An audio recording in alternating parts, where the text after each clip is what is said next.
All right, I think we can just kick it off if everyone else is okay with that. So welcome and thanks for being a part of our session. My name is Steinunn. I'm a director of engineering at Native Instruments, which is a Berlin-based company manufacturing software and complementary hardware for computer-based music production and DJing. Maybe I'll see if I can share my screen briefly. We put together a couple of slides. Nice. Can everyone see? Yeah. Okay. So yeah, I mean, I think sharing it probably with all of you. I'm very much looking forward to listening to music and enjoying music in the company of others. And I'm not only hoping, but I'm convinced that this will happen in not too distant future. But I'm also, and I think I share this with at least the panelists and probably all of you. I'm also very passionate about what such limiting situation like we're experiencing right now, how it pushes us to be creative and think innovatively about what we can do with these limitations. And that's what you're here to discuss today. I'm sure that you have also noticed quite a drastic change from your environment, but where in Berlin, where me and Kalam are based, that's, you know, it's a hub of nightlife, both for locals and tourism, and it's been a bit tragic in the last couple of months. Some venues have closed temporarily or permanently even. And some who have been able to are using their space differently. For example, as beer gardens, hosting parties there, and Watergate, that's a famous club here, is opening up as a bar, actually with a very nice venue, but does not allow for the same amount of people in there. And the famous Berghain bar is collaborating with Boros Bunker. It's a modern art bunker or a modern art collection, and they have a show happening now at Berghain. Unfortunately, not this month. They had to close, as did all museums in Germany, but hopefully up again in December.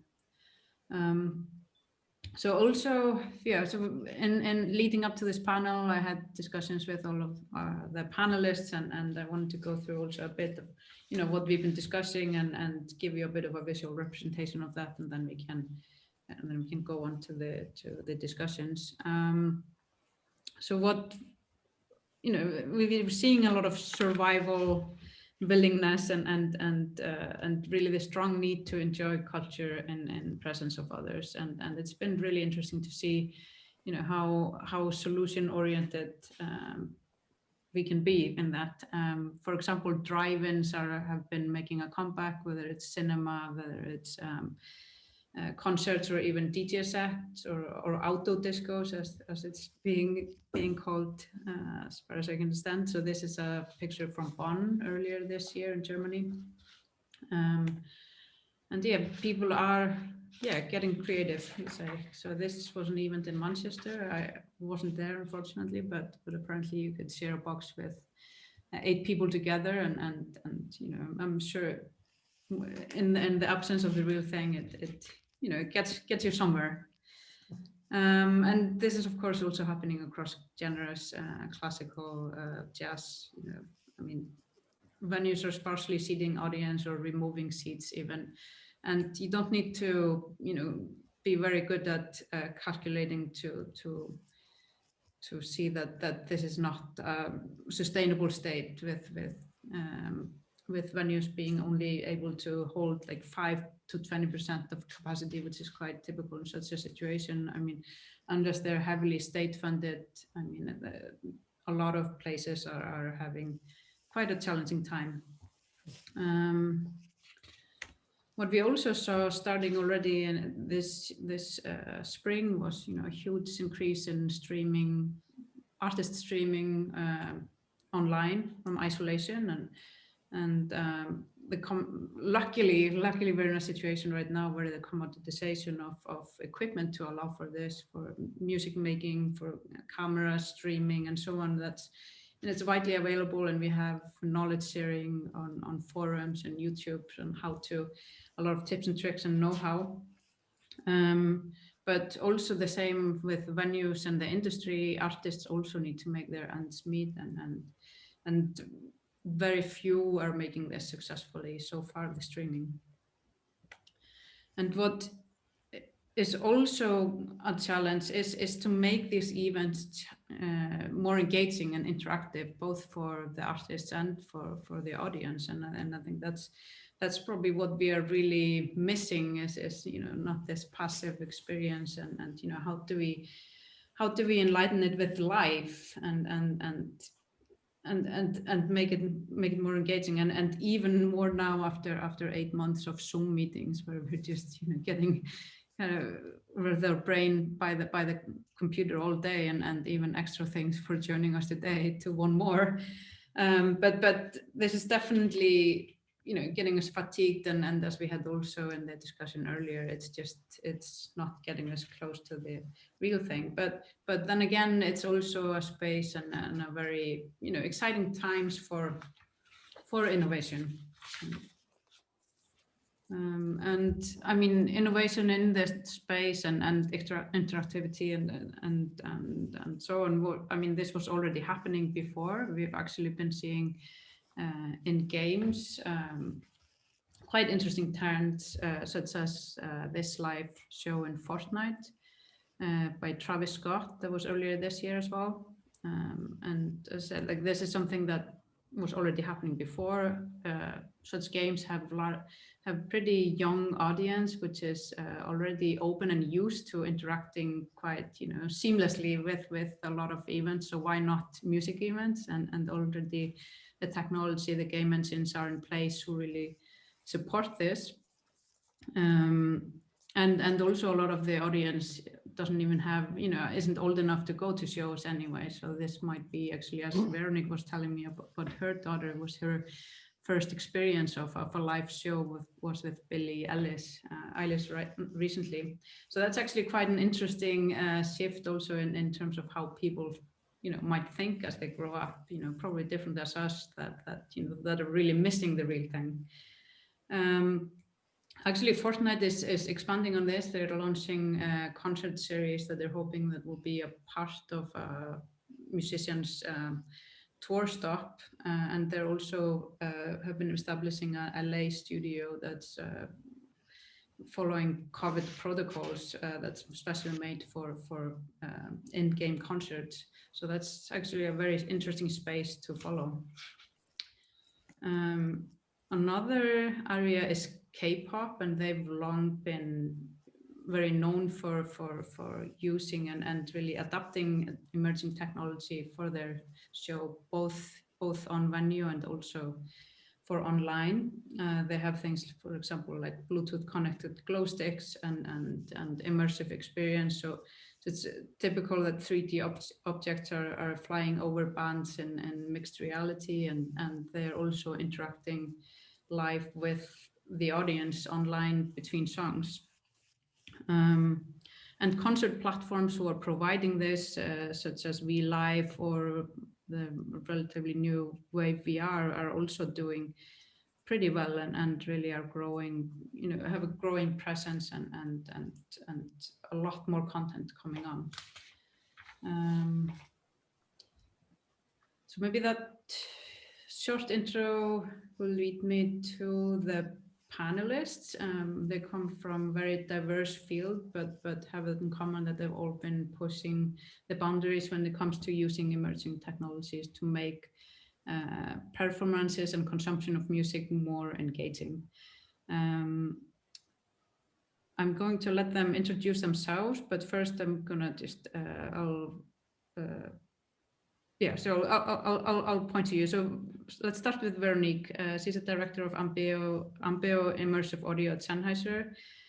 She has led several teams at Sennheiser in the domain of innovation, and is of the people I know of one of the more knowledgeable in industry on immersive audio and technologies, and is always, always when we meet, she's thinking something about, beyond tomorrow, and that's why I'm very happy to have her here. Veronique, would you like to Okay, so the host has stopped me sharing. Do you still see the screen, or actually you don't need it? It's better like this. Yep. Okay, let's do it like this. So Veronique, can you do a short intro yourself and your project? Yes, you said it very well about my activities, and maybe more specifically regarding the topic of today.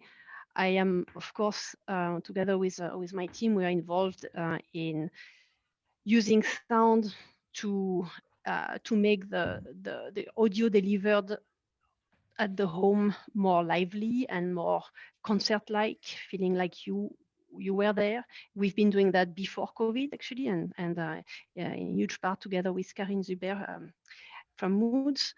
I would say beyond my personal activities at Sennheiser, I know we've been very, as a company, also trying to keep the business and especially the artists who are making this business possible. We're trying to help keeping their visibility. We've organized some other streaming event like hashtag Don't Stop the Music, inviting artists to stream on our channels, Instagram or Facebook, supported or other digital concerts in addition to what we've been doing with Mood, but in a very similar fashion. So that's been our activity, and we are also part of some communities like the hashtag We Make Events, which is an international movement that is trying to push governments to support artists until they can go back to work, and of course promote and accelerate initiatives to bring everyone back to life. So that's an intro. Okay. Yeah, yes, very good, very good. Let's move on to Carine Zuber. She's a director and head of program of Moods Jazz Club in Zurich.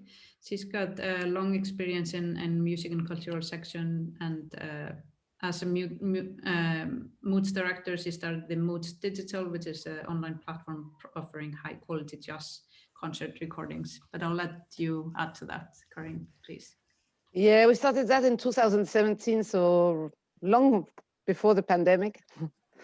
And the idea was we had to do a renovation, a global of the club anyway, and we thought about a project that we can integrate it and make the club ready for the next 20 years. And regarding to the evolution of the music industry, in which digital analog supports are not selling anymore, and the streaming platforms gives not big revenue possibilities to the musicians. We wanted to create we wanted to have an equipment which allows us to broadcast in high quality the concerts that we have at Moods. That the point was that a concert, once it's finished, is not finished, that it is sustainable, and we can make it profitable to the musicians, making their concert available on a platform same base as Netflix with a subscription basis, and making the musicians profiting from the revenues.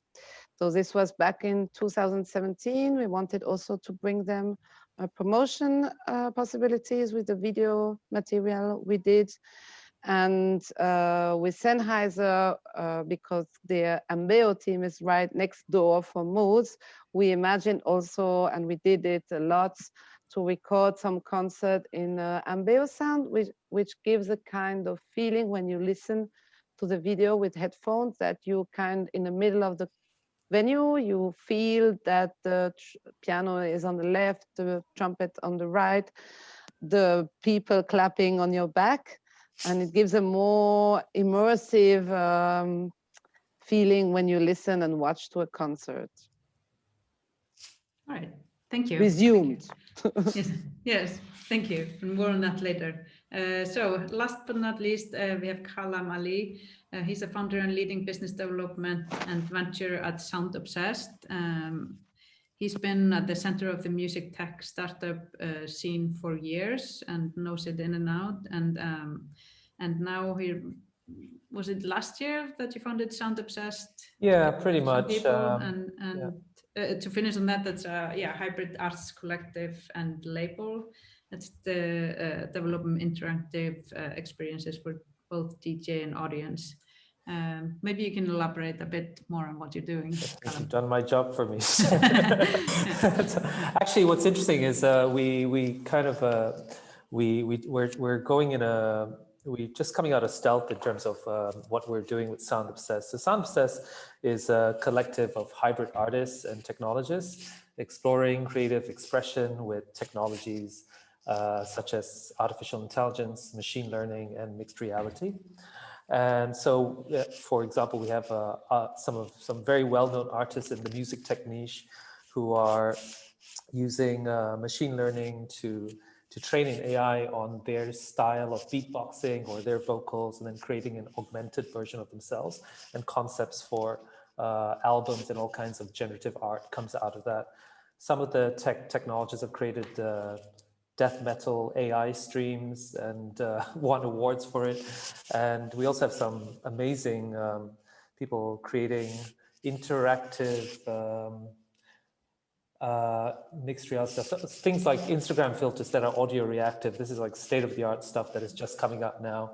And so very much on the artistic side, exploring how to bring meaning into this form of expression, but really pushing the boundaries of the technology. And this makes this overlap with the teams at Google, Magenta, TikTok, and all these other apps.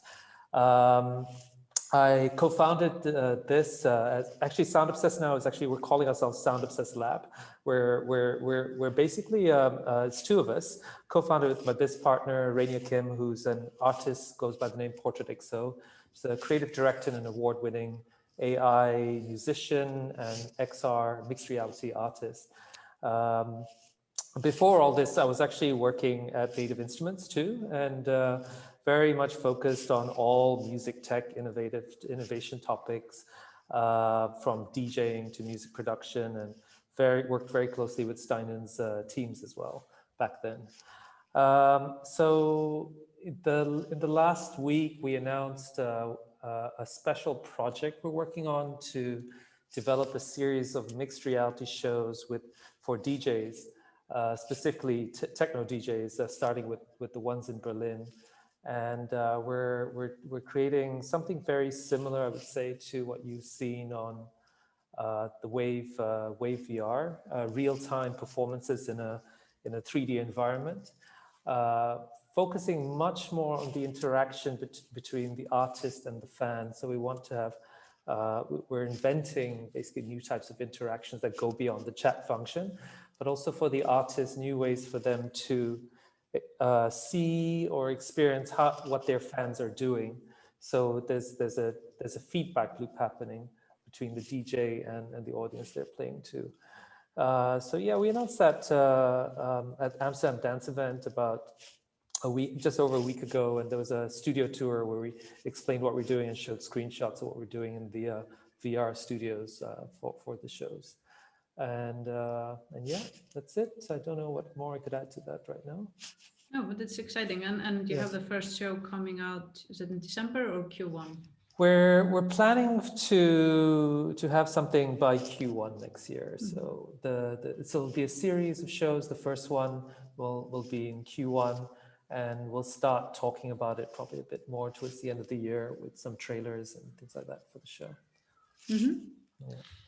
Okay, but yeah. So as I said, I had some conversations with most of you before, and maybe just it was quite interesting brainstorming sessions, and I think there's a lot of exciting things happening. Maybe if we start with you, Veronique, of the few examples that we talked about now earlier on the recent live online events in the presentation. So what are more concretely the trends that we are seeing for new technology in live shows, and even a big one, it's always makes you look silly in the future to predict the future, but like what type of experience might we be looking in 5 to 10 years? Yeah, I take the chance to predict, but Kalam already mentioned this what's happening today on the artist side, and I don't say it's generalized, it's still nascent, but you see all the technology and innovation that goes to create some experience which is not actually a duplicate from the live show. You mentioned this the studio where the broadcast is made from, in which you can have XR augmentation. Steinunn, you were mentioning Billie Eilish. There were some big spiders. There was a play between her, very tiny, and big shadows. I mean, it's completely different. But for me, the one revolution that I could see happening is in the home of people. So that part on the artist side is starting. And at the home side, we are listening on a little screen. It's flat. It has great 3D audio, I hope. But nonetheless, it's bounded by the limits of your screen. And that's the size of my screen at home. Others are bigger, perhaps. But the point is that if you imagine now taking those artists who are performing and bringing them to your home as holograms, and in fact, there is a technical term for it. It's called volumetric capture of those people of those artists in visuals and sound. Then you bring the stage and this new experience to your home. And that creates a much closer connection to the artist, to the content, maybe more interactivity as well, as in the sense that you can, position yourself, with the band, if you wish, to dance along with Tina Turner. It's possible. We are far from it today. Those technologies exist in that I've been in a studio where you can bring one person, and you have cameras all around, microphones all around to create this 3D model, if you want, of the artist. It's not like a big band that can be represented just yet, but you gave me an horizon of 10 years, and that's what I tell you. Mm-hmm. Somebody want to add to that?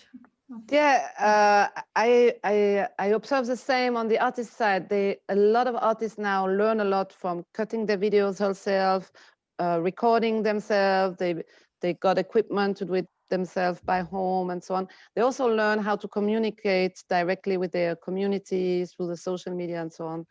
On the other side, to go on a completely other direction with our platform, we realized that in March and April, our streaming really rised, of course, because everybody was locked down and it was new and people were able to discover. And we also tested marketing-wise regions of Europe, so we learned a lot where it's working to have people paying for streaming or not. But then, back in the summer, like mid-May, June, July, August, it was completely back, so completely empty, and nobody wanted to stream any concert anymore. And I think it's a super natural reaction on everybody was in front of a screen during 2 months, and then there was the lockdown, and then people wanted to have real contact, wanted to be outside in the nature, no screen anymore. And of course, now it's beginning a little bit again, but I think what we also learn we can learn technological and innovation things, but I think what I learned from that is also that the physical, natural contact to a concert, a voice, a music experience is really missing, and it's not replaceable at all through technology. And it's something we all need deeply, I think.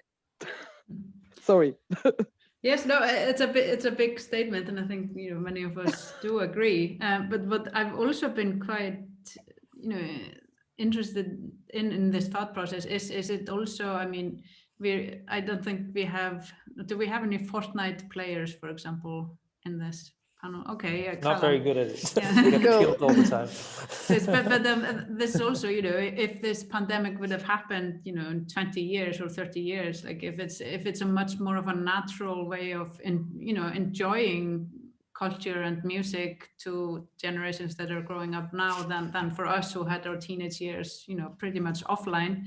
I mean, do you think that's a part of it, that we are just, us who are recently out of our 20s, just, we just can't,